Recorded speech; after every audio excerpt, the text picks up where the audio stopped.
مثلهم الله يهديهم ما عاد تفرق بين مقاعد الصحفيين ما بين مقاعد الجمهور، رمي عقل ورمي شمغ وشتم ولعن. والله لو يجي مسؤول في لجنة الانضباط ولا اتحاد الإعلام الرياضي ويجي بس يقعد يشوف وش قاعد يصير في مقاعد الصحفيين يمكن نصهم تنسحب منهم البطاقة. لا هي فعليا تعتبر مخالفة هذه، لو يجي أحد من الرابطة نفسها تسحب البطاقة. أوكي. وصارت في أكثر من مرة. أي لكن ما طيب أنا عشان كذا أنا أقول لك إنه يا أخي أنت لا أنت عشان تحفظ مستوى العلاقة أو الود بينك وبين كل الأندية.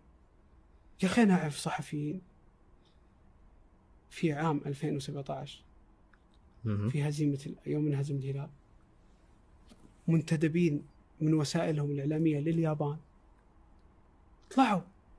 طلعوا يبكون بعد الهزيمة، طلعوا استوعب تركوا شغلهم. المكسون كان فاضي، أغلب الإعلام السعوديين يبكون برا عشان الهلال خسر. أنت جاي الحين من جابك؟ أنت كيف دخلت؟ أسألك أنت كيف دخلت الملعب؟